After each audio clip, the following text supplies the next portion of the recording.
So sekalian, mari kita bersama-sama membuka di dalam kitab suci, dan kita hari ini akan membaca di dalam Filipi pasal yang kedua. Di dalam Filipi pasal yang kedua, kita akan membaca di ayat yang ke-19. Di dalam Filipi pasal yang kedua, ayat 19 sampai pasal ketiga, ayat 1a. So sekalian, kita membaca.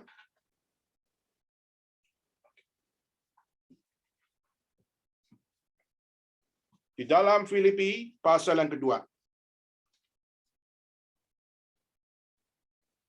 Ayat yang 19 sampai kepada ayat yang ketiga, pasal ketiga ayat 1a. Setelah menemukan, mari kita membaca bersama-sama. 1, 2, 3. Tetapi dalam Tuhan Yesus, kuharap segera mengirimkan Timotius kepadamu, supaya tenang juga hatiku oleh kabar tentang hal ihwalmu. Karena tidak ada seorang padaku yang sehati dan sepikir dengan aku, dan yang begitu bersungguh-sungguh memperhatikan kepentinganmu. Sebab semuanya mencari kepentingannya sendiri, bukan kepentingan Kristus Yesus. Kamu tahu bahwa kesetiaannya telah teruji, dan bahwa ia telah menolong aku dalam pelayanan Injil sama seperti seorang anak menolong bapaknya. Dialah yang kuharap untuk kukirimkan dengan segera, sesudah jelas bagiku bagaimana jalannya perkaraku. Tapi dalam Tuhan aku percaya bahwa aku sendiri pun akan segera datang. Sementara itu, kuanggap perlu mengirimkan Epafroditus kepadamu, yaitu saudaraku dan teman sekerja, serta teman seperjuanganku, yang kamu utus untuk melayani aku dalam keperluanku. Karena ia sangat rindu kepada kamu, sekalian, dan susah juga hatinya, sebab kamu mendengar bahwa ia sakit. Memang benar ia sakit dan nyaris mati, tapi Allah mengasihi dia, dan bukan hanya dia saja, melainkan aku juga, supaya duka citaku jangan bertambah-tambah. Itulah sebabnya aku lebih cepat mengirimkan dia, supaya bila kamu melihat dia, kamu dapat bersuka cita pula dan berkurang duka citaku. Jadi sambutlah dia dalam Tuhan dengan segala sukacita, dan hormatilah orang-orang seperti dia. Sebab oleh karena pekerjaan Kristus, ia nyaris mati dan ia mempertaruhkan jiwanya untuk memenuhi apa yang masih kurang dalam pelayananmu kepadaku. Akhirnya, saudara-saudaraku, bersukacitalah dalam Tuhan. Sekian pembacaan firman Tuhan pada hari ini. Mari kita sekali lagi Tuhan Kepala kita bersama-sama berdoa. Bapa dalam surga, kami baru membaca satu bagian firman Tuhan. Tuhan, mampukan kami untuk kami dapat mengerti setiap kebenaran-Mu, dan ajar kami untuk kami percaya kepada Tuhan di dalam setiap keadaan, dan biarlah kami dapat melihat apa yang sepatutnya menjadi kesaksian hidup kami masing-masing. Kami berdoa bila melalui surat Filipi ini, kami bisa belajar bagaimana Tuhan yang memakai Paulus untuk menyatakan bagaimana kami dapat belajar melampaui setiap keluhan-keluhan hidup yang begitu banyak menghantam hidup kami. Kami berdoa ya Tuhan, kiranya Tuhan yang mampukan kami semua dapat melampaui semuanya. Terima kasih ya Tuhan, dalam nama Yesus Kristus kami berdoa. Amin. So sekalian, Paulus mengalami akan satu kehidupan yang sangat complicated. Dia seorang yang melayani Tuhan, dia seorang yang memberitakan Injil, dan dia adalah seorang saksi kebesaran Kristus. Namun kita juga melihat sebuah realita kehidupan. Bagaimana kita melihat kehidupannya berada di dalam satu fase-fase yang sangat-sangat membuat kita tidak habis pikir. Bukankah dia memberitakan firman? Bukankah dia memberitakan good news, yaitu berita sukacita? Tetapi kenapa justru memberitakan berita sukacita, dia harus untuk mengalami akan penderitaan? Mengapa dia waktu memberitakan akan satu berita sukacita, justru yang diterima adalah sebuah duka cita? Kenapa pada saat dia memberitakan Yesus Kristus, tapi justru mereka seakan-akan menolak Yesus Kristus? Maka siapa perlu siapa? Saudara, pada saat kita melihat Paulus memberitakan Yesus Kristus karena mereka membutuhkan Kristus. Tetapi justru pada saat mereka memberitakan Kristus, yang terjadi adalah mereka seakan-akan mengatakan, aku tidak membutuhkan Kristus. Maka siapa butuh siapa?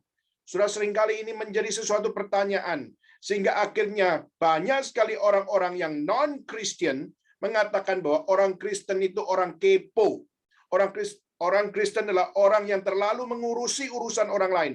Orang lain tidak butuh Kristus. Tapi kenapa orang Kristen justru seakan-akan memberitakan Kristus adalah kebutuhan utamamu, kebutuhan yang paling hakiki dalam hidupmu, sehingga akhirnya mereka begitu insist engkau untuk percaya kepada Tuhan, tapi mereka nggak merasa percaya, mereka nggak merasa penting untuk percaya pada Yesus Kristus. Maka tidak heran orang-orang non-believer, orang-orang tidak percaya, mereka memperlakukan orang percaya dengan sangat-sangat keji. Maka tidak heran kita melihat banyak orang-orang yang memberitakan Injil, mereka diperlakukan dengan sangat-sangat kejam. Berapa banyak catatan-catatan di dalam sejarah misi, kita melihat bagaimana mereka yang memberitakan Injil, mereka langsung diperlakukan dengan sangat-sangat kejam. Berapa banyak missionary yang waktu mereka masuk ke ladang pelayanan, mereka akhirnya mengalami akan penolakan yang luar biasa. Mereka ditolak, bahkan mereka disiksa, dan bahkan mereka tidak sedikit yang langsung dibunuh mati di ladang pelayanan. Kita melihat bagaimana banyak orang-orang yang melayani Tuhan, tetapi pada saat mereka melayani Tuhan, mereka justru diperlakukan dengan sangat-sangat kejam, yaitu pada saat mereka memberitakan firman Tuhan, maka mereka pun akhirnya diperlakukan dengan jahat, yaitu mereka dibunuh, maupun mereka dipanah, maupun mereka dimakan badannya. Saudara, banyak sekali kita melihat catatan-catatan, khususnya kita melihat di Amazon, di mana orang Kristen waktu datang ke sana, memberitakan Injil, akhirnya mereka dipanah mati. Dan mereka juga ada yang dimakan. Dan kita melihat di Indonesia, kita juga melihat di Papua, kita juga melihat di Batak, kita melihat juga mereka, orang-orang missionary, waktu datang pertama, langsung mereka mati, langsung mereka badannya dimakan. Sehingga akhirnya kita melihat, memakan badan orang luar negeri itu adalah sebuah kebanggaan. Memakan orang yang memberitakan firman yang mereka nggak butuhkan, itu adalah sebuah kebanggaan bagi mereka. Maka itulah kenapa kita melihat perbuatan-perbuatan dunia terhadap orang-orang yang memberitakan Injil sangat-sangat kejam. Tapi herannya adalah kenapa missionary selalu terus datang, dan terus datang. Kenapa pemberita Injil tidak habis-habisnya untuk datang ke ladang pelayanan? Saudara, saya sangat tertegur hati waktu saya membaca satu buku yang tebal luar biasa, bicara tentang sejarah Tiongkok. Dan saya sangat kagum kepada para missionary. Kenapa, saudara? Karena pada saat para missionary itu, mereka memberitakan Injil. Pada saat Chinese Communism mengambil tempat, khususnya di dalam perjuangan kehidupan yang ada di tanah Tiongkok. Mereka para missionary diusir, tapi herannya mereka diusir, mereka pergi. Tapi mereka pergi berputar dan kembali lagi.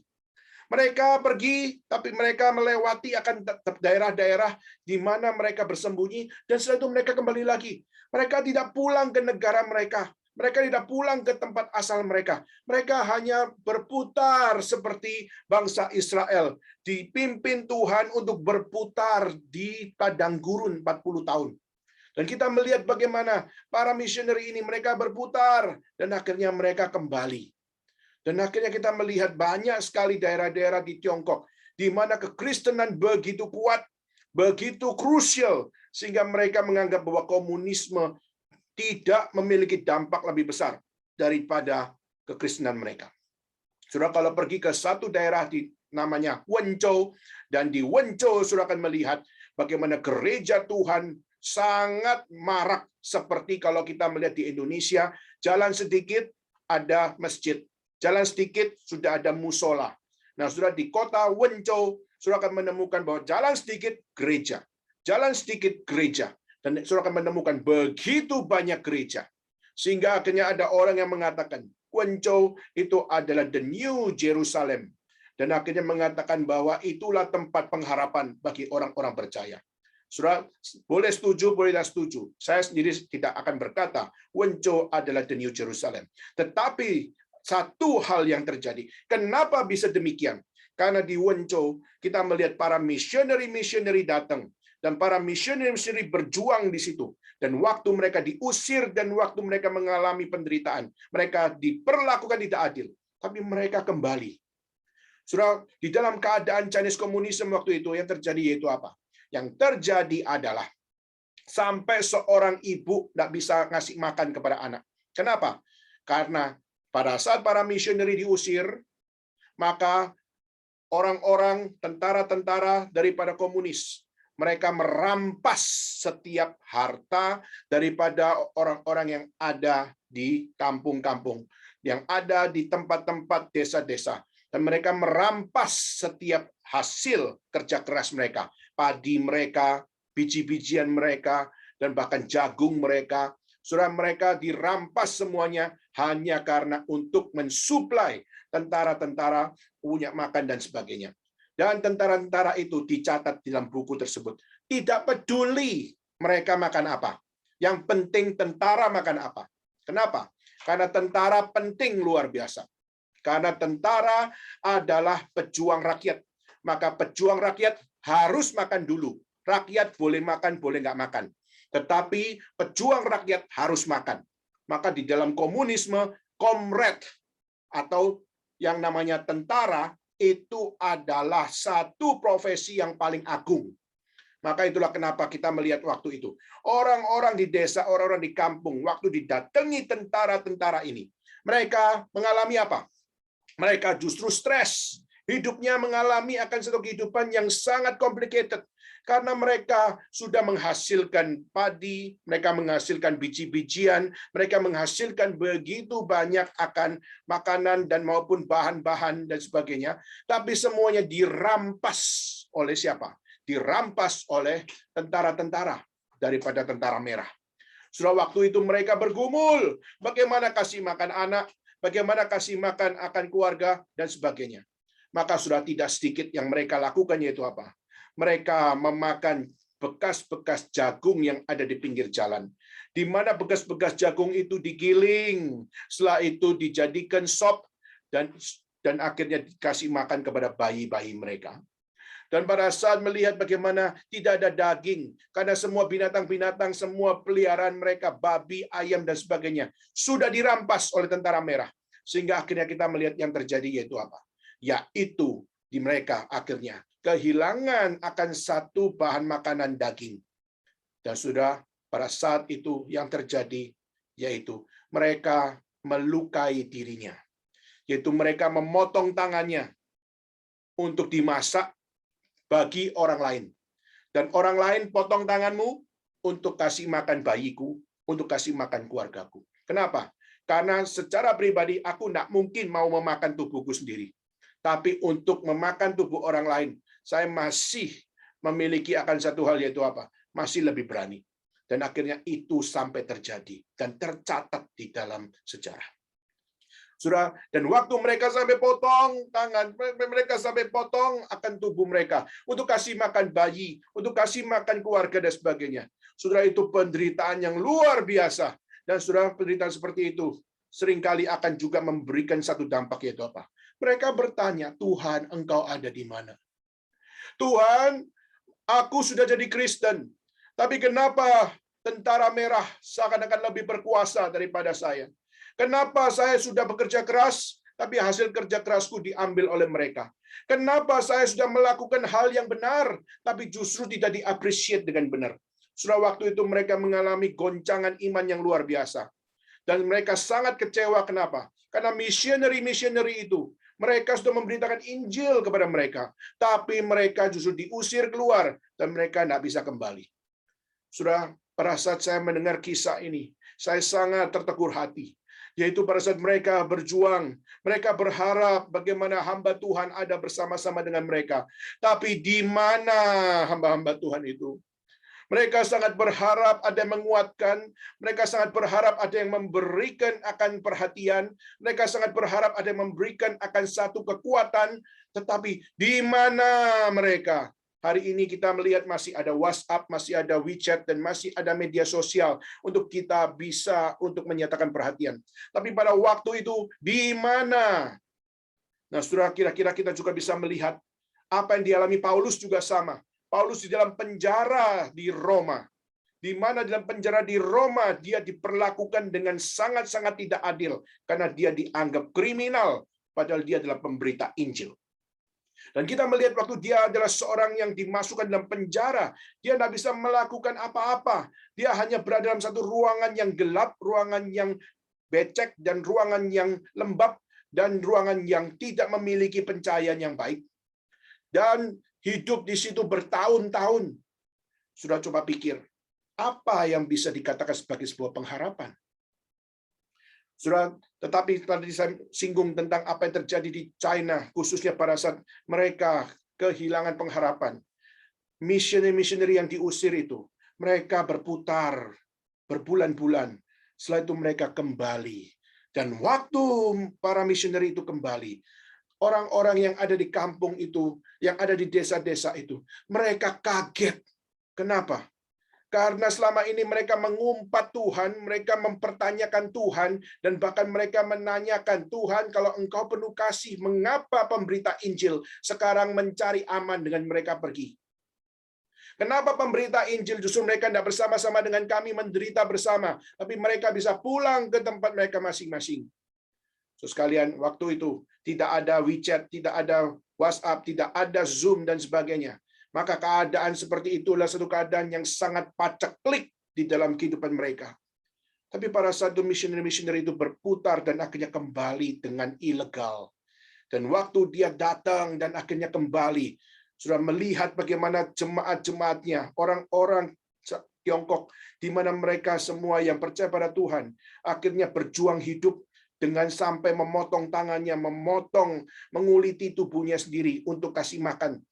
Sudah, itu sesuatu yang kita nggak bisa predik, kita nggak bisa pikirkan keadaan seperti itu adalah keadaan yang seperti apa. Tetapi justru pada saat missionary datang, mereka kagum melihat mereka. Para missionary itu. Kenapa?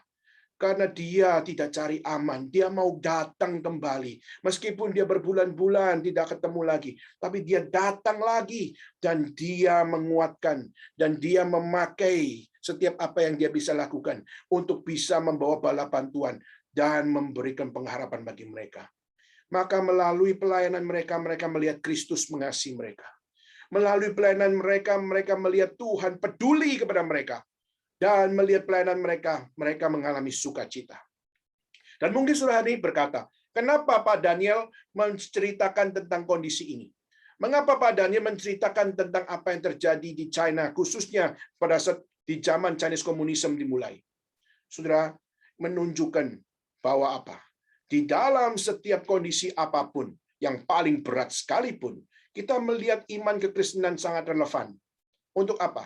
Sangat relevan untuk menyatakan apa yang menjadi keluhan hidupmu hari ini. Saudara belum pernah memotong tangan untuk memberi makan kepada orang.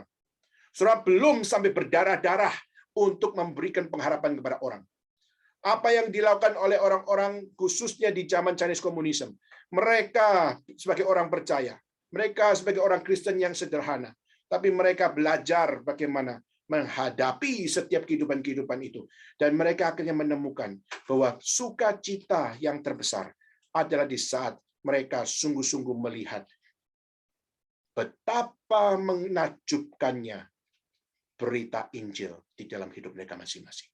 Melalui para missionary, akhirnya kita bisa melihat bagaimana hidup orang-orang percaya yang ada di Tiongkok. Mereka melihat dengan mengagumkan setiap pekerjaan Tuhan. Sehingga akhirnya mereka meskipun kehilangan tangan, bagi mereka no problem. Asal hidupku dapat punya pengharapan Kristus. Asal hidupku kuat menghadapi setiap tantangan-tantangan yang ada. Nah, saudara, kita melihat ini yang terjadi di Tiongkok. Dan kalau kita melihat ini adalah satu penderitaan yang luar biasa besar. Namun Tuhan menyatakan bahwa apa? Keluhan hidupmu itu bukan yang paling terpenting. Ada yang jauh melampaui setiap keluhan hidupmu. Siapa?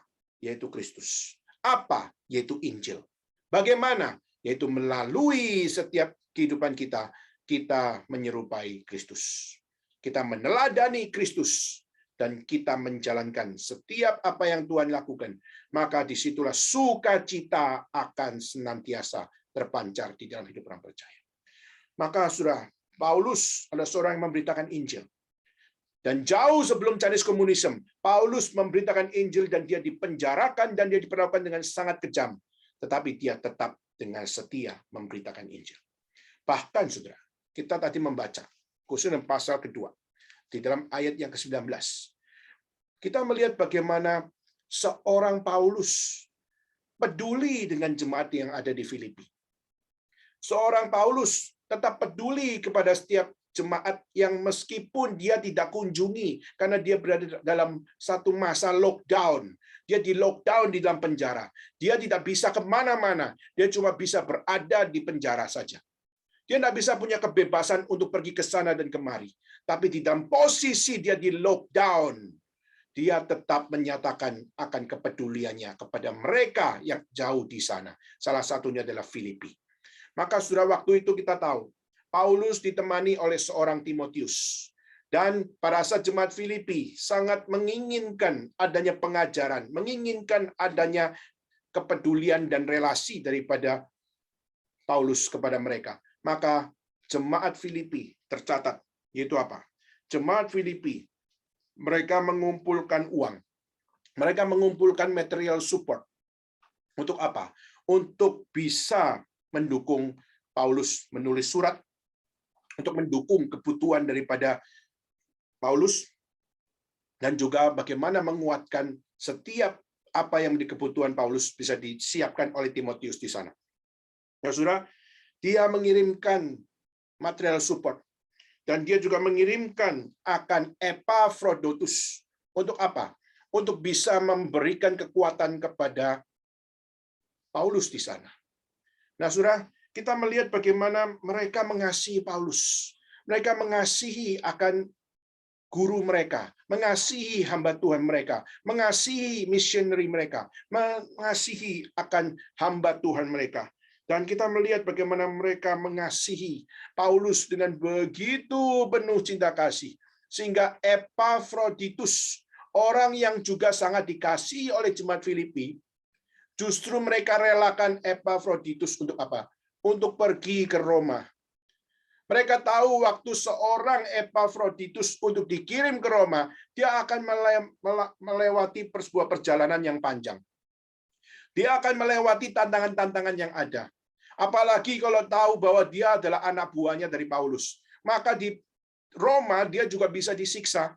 Di Roma dia juga bisa diperlakukan dengan kejam dan sebagainya. Tapi jemaat Filipi tahu bahwa Paulus membutuhkan setiap apa yang kita bisa berikan. Maka membutuhkan kertas, membutuhkan pena, membutuhkan papirus, membutuhkan akan setiap uang.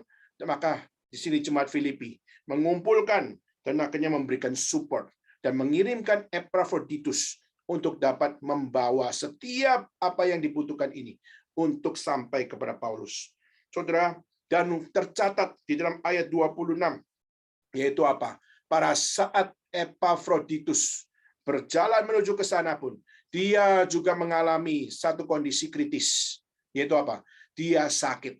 Dan bukan sekedar sakit, dia dicatat bahwa dia bukan sekedar sakit, tapi dia hampir mati.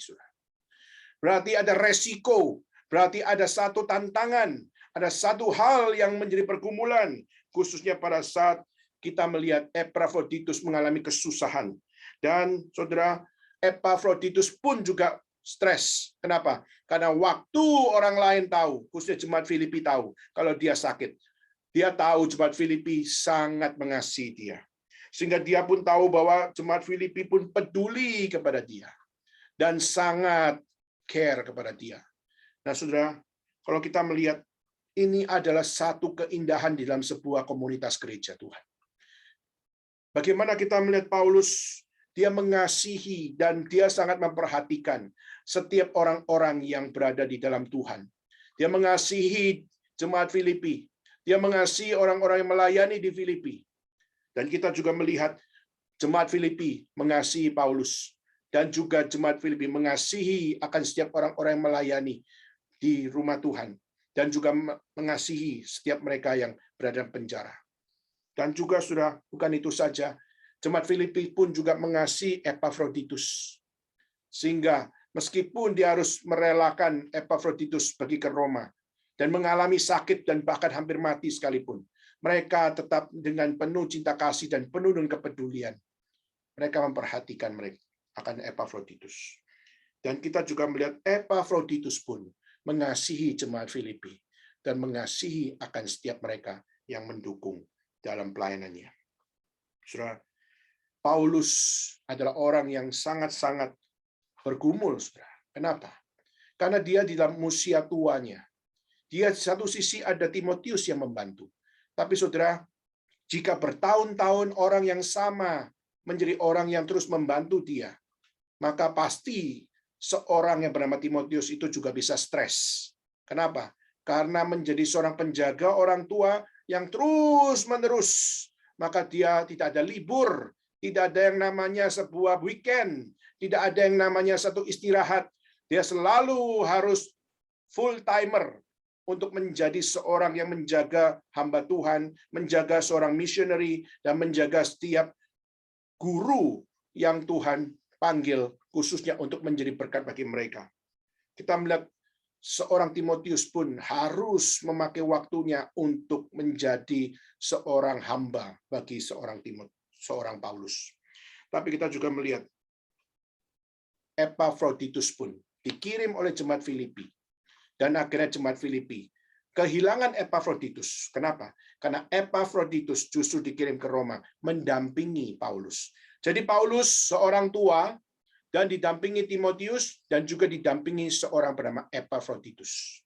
Saudara, kalau kita melihat, jika kita berpikir seorang yang sudah tua lalu diberikan dua anak muda yang namanya Timotius dan satu namanya Epaphroditus.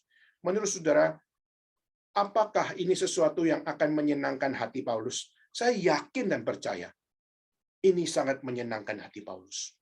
Kenapa, saudara sekalian? Karena Paulus juga manusia. Paulus juga sangat bisa menikmati relasi, bisa sangat menikmati komunikasi, sangat menikmati aksi. Bagaimana setiap kita bisa saling berbicara, saling bertukar pikiran, juga bisa saling menikmati komunikasi. Dan saya yakin dan percaya, seorang Paulus waktu menerima kedatangan Epaphroditus, saya yakin dan percaya, dia nggak ingin Epaphroditus cepat-cepat pergi. Dan dia sudah ada Timotius, dia juga pasti tidak akan membiarkan Timotius untuk cepat-cepat pergi. Kenapa? Aku dipenjara seorang diri nantinya. Dan aku seorang yang tua. Maka aku butuh dituntun, aku butuh untuk dibimbing. Kenapa? Karena aku sudah tidak punya lagi akan apa yang namanya kesehatan yang baik. Aku perlu ada seorang yang bisa menjaga aku. Kalau ada dua, puji Tuhan. Tapi sudah saya kaget, sudah. Di dalam kehidupan Paulus yang penuh dengan tantangan-tantangan hidup, yang seharusnya Paulus bisa berkata, aku layak untuk punya dua anak muda untuk menjaga aku. Aku layak untuk punya Timotius. Aku layak punya Epaphroditus. Dan di dalam penjara, aku orang yang sudah melayani Tuhan, aku harus dijaga oleh mereka berdua. Tapi saya kaget, saudara, kenapa? Karena justru yang kita baca, yaitu apa? Tetapi dalam Tuhan Yesus, ku harap segera mengirimkan Timotius kepadamu. Saudara, ini adalah sesuatu yang sangat luar biasa. Di mana dia tidak mengeluh hidupnya. Ada Timotius maupun tidak ada Timotius, dia tetap berada di dalam satu sukacita yang sama. Dia menyatakan bahwa di dalam Kristus, ku harap segera mengirimkan Timotius kepadamu, supaya tenang juga hatiku oleh kabar tentang hal ihwalmu. Apa maksudnya, saudara? Saudara, Timotius adalah seorang bukan sekedar anak muda biasa. Dia adalah seorang yang dikatakan dalam kitab suci sehati sepikir dengan Paulus. Kita melihat bagaimana Paulus adalah seorang hamba Tuhan, dia adalah seorang teolog, dia juga seorang gembala, dia juga seorang penginjil. Lalu kita melihat ada seorang anak muda yang namanya Timotius, yang dikatakan bahwa dia sevisi, dia memiliki akan satu hati dan pikiran yang sama dengan aku. Menunjukkan bahwa apa? Timotius bukan orang sembarangan. Timotius memang dalam kitab suci tercatat dia adalah seorang anak muda yang sangat lemah tubuhnya. Kenapa? Karena dia sakit-sakitan. Tetapi bukan berarti Tuhan tidak bisa memakai mereka anak-anak yang manja, anak-anak yang sakit-sakitan ini. Tuhan justru mau pakai Timotius melalui Paulus. Sehingga kita melihat Paulus membentuk Timotius menjadi seorang yang bisa menjadi perwakilan daripada Paulus. Dan kita melihat apa yang dilakukan oleh Tuhan melalui Paulus kepada Timotius, menjadikan bahwa masa depan gereja ditransfer, tongkat estafetnya ditransfer dari Paulus kepada Timotius. Maka pada saat kita melihat Paulus akan berada dalam penjara, tapi apakah yang mentransfer setiap apa yang menjadi visi yang Tuhan berikan, itu akan selalu tetap harus berada dalam penjara. Secara manusia, Paulus bisa mengeluh dan mengatakan, aku sudah tua. Karena aku sudah tua, please understand my situation. Yaitu apa? Aku butuh seorang anak muda. Dan anak muda yang cekatan, anak muda yang hebat, anak muda yang penuh dengan skill dan sebagainya. Dan setelah kita melihat Timotius punya semuanya itu. Tapi dia tahu, Timotius bukan dipimpin Tuhan hanya untuk menjadi hamba bagiku. Tapi dia juga harus menjadi hamba bagi jemaat-jemaat Tuhan. Menjadi pengajar bagi jemaat-jemaat Tuhan. Menjadi penginjil bagi jemaat-jemaat Tuhan. Menjadi gembala bagi jemaat-jemaat Tuhan. Maka itulah kenapa Paulus mengatakan, di dalam Kristus, bukan di dalam dirinya. Di dalam Kristus, ku harap segera mengirimkan Timotius. Berarti dia tidak mengabsolutkan dirinya. Dia tidak mengabsolutkan akan apa yang menjadi keinginannya. Dia tidak mengabsolutkan keluhan hidupnya. Tapi ada yang melampaui keluhan hidupnya. Yaitu apa? Kristus. Maka setiap kita mau hidup tenang, maka kita harus sinkron sama Kristus. Pada saat Kristus mengatakan, Timotius harus ke Filipi. Maka Paulus baru bisa tenang kalau apa? Timotius sungguh-sungguh dikirim ke Filipi.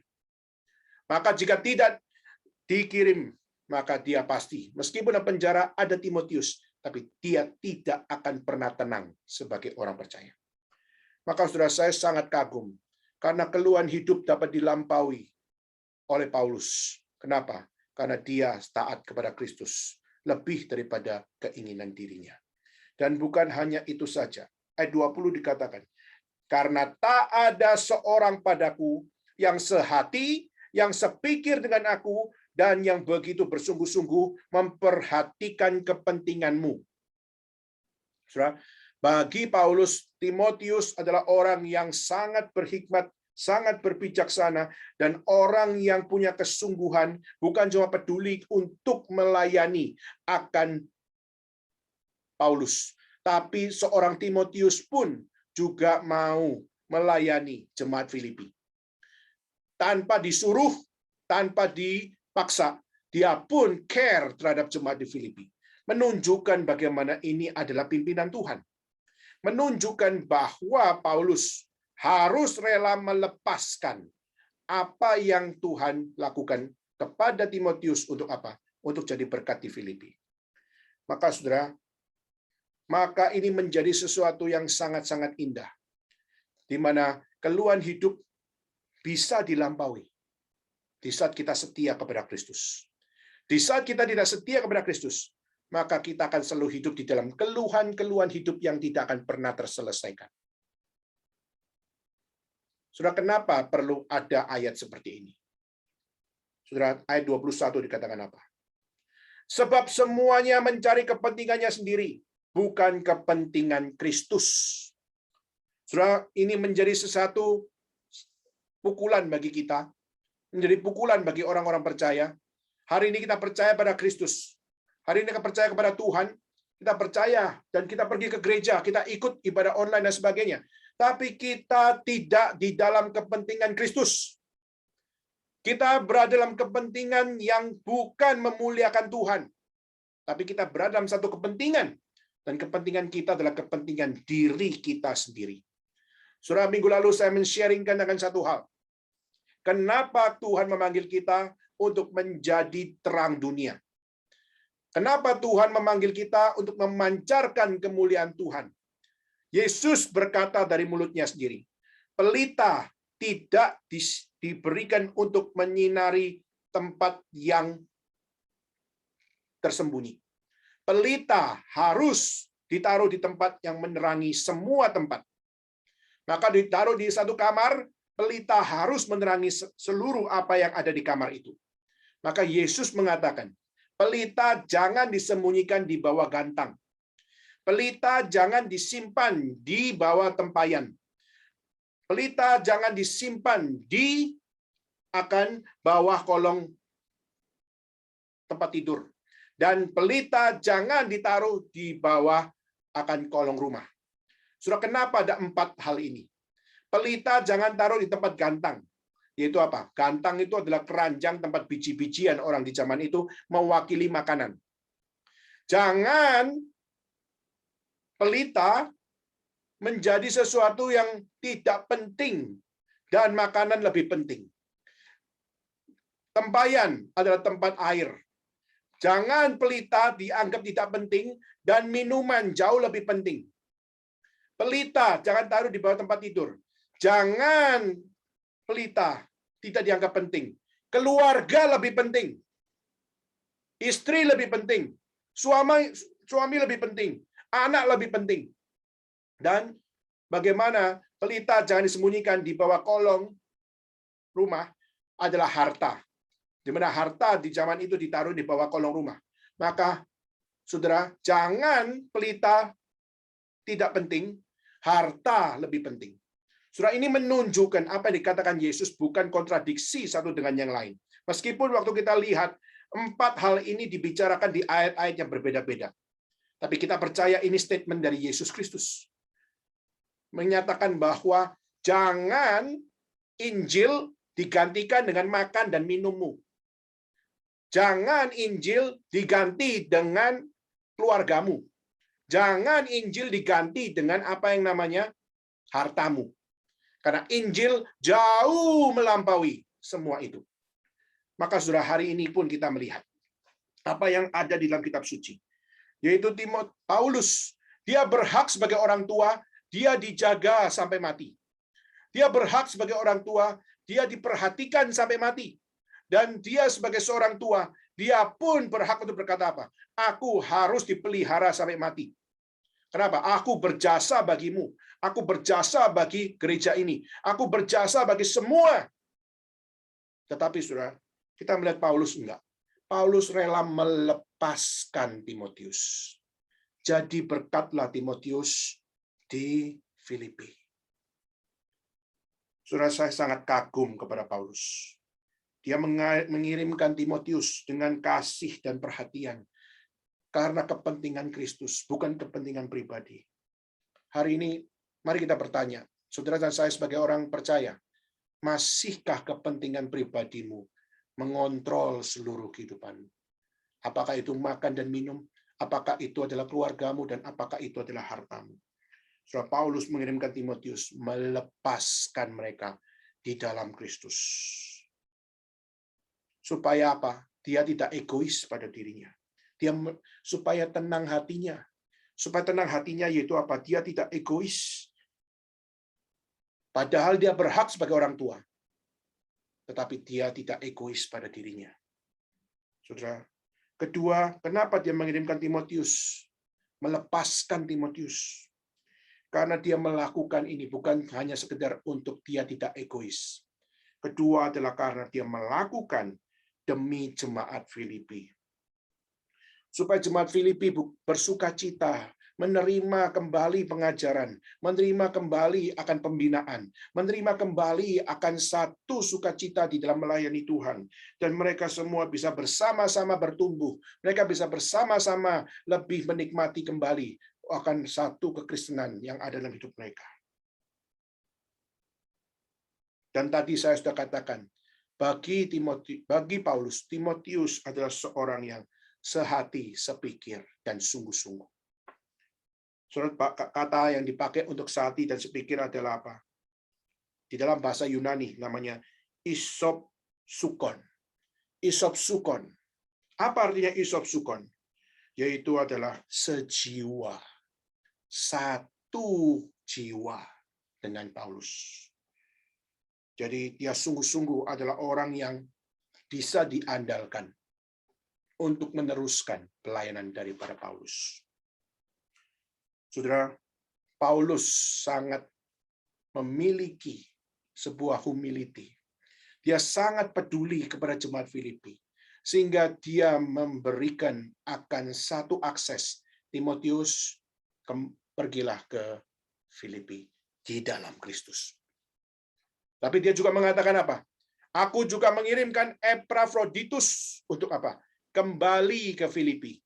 Berarti apa? Berarti Paulus memilih dirinya untuk sendirian di penjara. Tidak lagi diurusi oleh dua orang hamba yang bisa menolong dia. Tapi dia sekarang lepas kedua-duanya. Dan dia berdikari sendiri. Dia akan mandiri sendiri di masa tuanya. Dan dia akan berjuang sendirian untuk menghadapi setiap tantangan-tantangan usianya. Dia akan berjuang sendiri. Berjuang sendirian. Saudara, ini adalah sesuatu yang mungkin kita bisa berkata, sudah Paulus, kamu jangan strict sampai begitunya. Kamu tidak perlu sampai begitu seakan-akan menyiksa dirimu. Hanya demi Kristus kamu menyiksa dirimu. Layak kok kamu dapat hamba. Layak kok kamu dapat Timotius. Layak kok kamu dapat yang namanya Epaphroditus. Epaphroditus tidak usah kembali ke jemaat Filipi juga nggak apa-apa kok. Jemaat Filipi juga pasti rela kok. Timotius tidak usah dikirim juga oke kok. Tapi bagi Paulus, no. Di dalam Kristus, Timotius harus pergi. Dan di dalam Kristus, Epaphroditus pun harus pergi. Supaya apa? Engkau yang ada di Filipi, engkau bersukacita di dalam dia. Saudara, hari ini kita melihat Paulus menyatakan bahwa aku mengirimkan Epaphroditus. Aku mengirimkan Timotius bukan sekedar untuk saya belajar tidak egois. Tapi saya juga mau mengajar orang-orang, khususnya kalau kita melihat di dalam ayat 21. Karena semuanya mencari kepentingan sendiri, bukan kepentingan Kristus. Jadi Paulus mengajar kepada orang lain melalui dirinya. Bahwa aku mengajar engkau. Dengan aku mengirimkan Timotius. Dengan aku mengirimkan Epaphroditus kepada jemaat Filipi. Aku mau mengajar engkau untuk belajar rela seperti aku. Belajar rela untuk apa? Memikirkan kepentingan Kristus daripada mementingkan kepentingan sendiri. Dan Paulus menjadi contoh. Paulus menjadi teladan. Paulus bukan sekedar ngajar saja, tapi dia pun menghidupi pengajaran itu. Dan saudara, dan waktu kita melihat orang cari kepentingannya sendiri, apa sih yang dipentingin? Orang cari kepentingan sendiri itu dirinya, keluarganya, dan sebagainya. Kepentingan Tuhan jadi sekunder. Saudara, 1 Korintus pasal 10:31 mengatakan kita tidak sepatutnya hidup seperti itu. Justru Paulus mengatakan dalam 1 Korintus pasal 10:31, hidup kita itu justru harus mengutamakan Kristus. Hidup kita itu harus untuk mengutamakan akan Tuhan. Kemuliaan Tuhan itu harus menjadi core yang harus kita terus kerjakan. Maka ada satu kalimat yang sangat-sangat tidak gampang untuk kita bisa mengerti, itu apa? Let's forget yourself if you would serve the Lord. Pada saat kita melayani Tuhan, kau harus belajar melupakan dirimu. Kamu harus belajar melupakan hartamu, melupakan keluargamu, melupakan akan makananmu, melupakan minumanmu, dan mengutamakan Tuhan. Selama ini kita mengatakan makan minum adalah hal yang primer.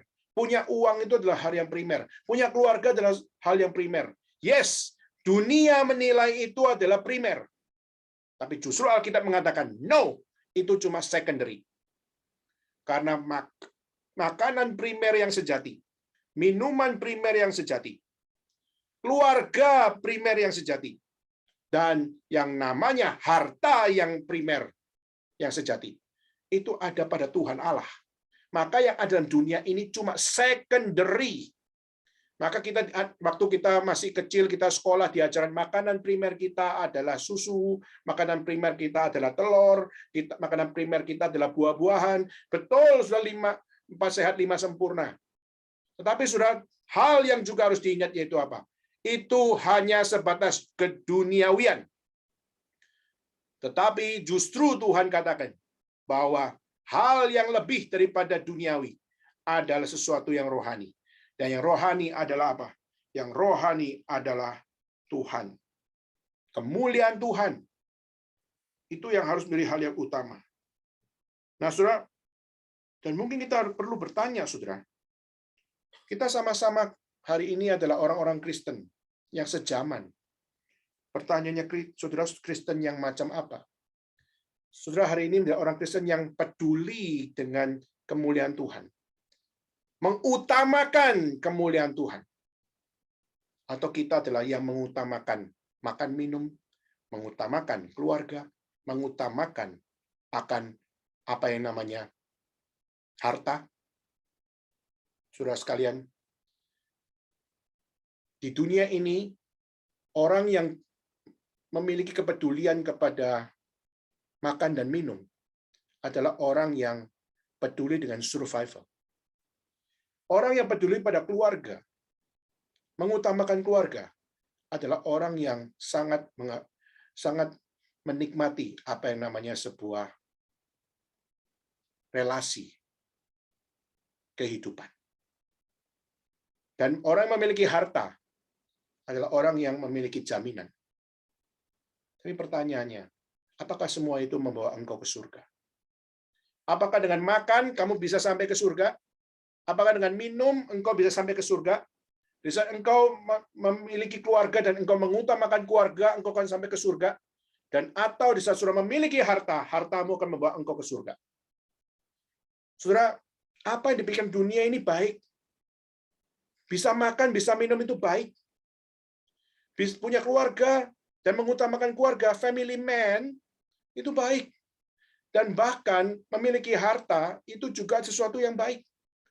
So, di dalam tradisi Tionghoa, khususnya dari Konghucu, Konfusius, dia mengajarkan bahwa setiap kita itu harus punya keseimbangan. Meskipun kamu bukan orang kaya, tapi kamu masih punya harta, itu adalah baik. Untuk engkau menjadi seorang manusia, tapi engkau masih bisa memiliki penghormatan kepada nenek leluhur, memiliki penghormatan kepada keluarga, memiliki penghormatan kepada nenek moyang, itu adalah baik. Dan kamu bisa memiliki makan dan minum, dan kamu bisa membagi makananmu dan membagi minumanmu. Itu adalah baik. Maka saudara itu kenapa di dalam tradisi Tionghoa kita melihat bagaimana Konfusius sangat menekankan filial piety, penghormatan kepada orang tua, mengajak untuk kita memiliki wenhua, yaitu memiliki budaya untuk bisa membawa orang-orang masyarakat untuk bisa menikmati namanya keindahan hidup. Sehingga melalui budaya diajarkan bagaimana berbagi, diajarkan bagaimana mengasihi, bagaimana diajarkan untuk mendidik, dan bagaimana diajarkan untuk memiliki taute, memiliki kebajikan. Semua itu adalah sesuatu yang indah, tapi itu hanya bersifat here and now. Itu hanya bersifat hanya sekedar secara worldly, hanya secara keduniawian. Saya percaya itu baik. Tetapi Alkitab juga mengatakan, Paulus mengatakan, tapi bukan di dalam kepentingan Kristus. Semua itu baik, tapi kebenaran hanya ada pada kepentingan Kristus. Yang utama adalah kepentingan Kristus. Dan yang paling krusial adalah kepentingan Kristus. Maka sebagai penutup, saudara, di manakah kepentingan Kristus di dalam hidupmu hari ini? Sudahkah kepentingan Kristus menjadi utama di dalam hidupmu?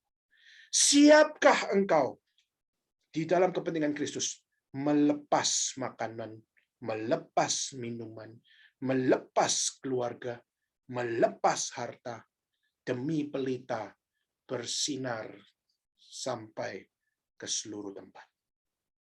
Kiranya saudara menjawab pertanyaan ini dengan kesungguhan hatimu, sehingga engkau dapat berkata, ini saya Tuhan, aku siap melepas. Aku siap melepas yang paling berharga. Dan aku siap melepas demi kepentingan Kristus. Seperti Paulus melampaui kemeluhan hidupnya, dia siap sendirian. Dia siap fight sendirian. Dan dia siap untuk berada di dalam penjara sampai mati. Ditinggalkan oleh Timotius maupun ditinggalkan oleh Epaphroditus. It's okay.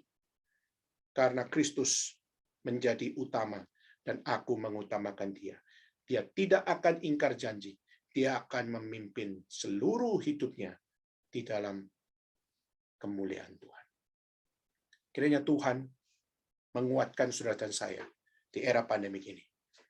Kiranya Kristus menjadi utama dan dia menjadi kebahagiaan sukacitamu sampai selama-lamanya.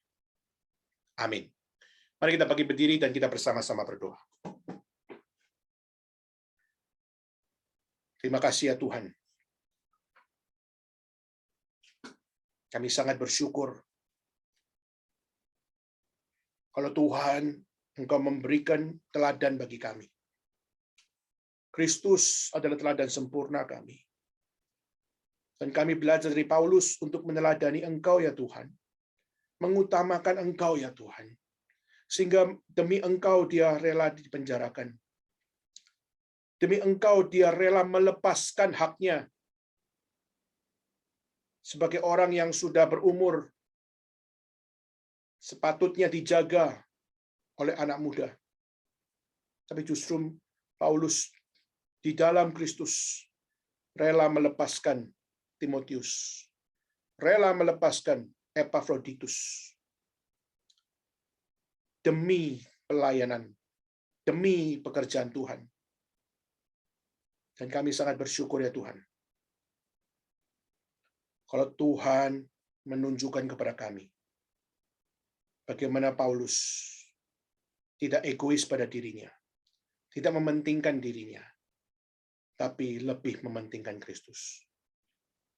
Kami tahu ya Tuhan, keluhan hidup akan selalu ada di dalam hidup manusia. Tapi di saat Kristus melampaui setiap keluhan hidup itu, itulah dambaan kami semua ya Tuhan. Itulah harapan kami ya Tuhan. Itulah sebuah kebutuhan yang perlu ada dalam hidup kami. Sehingga kami bukan orang yang bersungut-sungut. Kami bukan orang yang komplain sama Tuhan. Kami bukan orang yang melawan Tuhan. Terima kasih ya Tuhan. Bersyukur, berterima kasih. Kiranya Tuhan berbicara kepada kami secara pribadi. Mengetuk hati kami dan menggelisahkan kami. Sehingga kami tahu, mungkin kami terlalu mengabsolutkan makan minum, mengabsolutkan keluarga, dan bahkan mengabsolutkan harta, melebihi Kristus.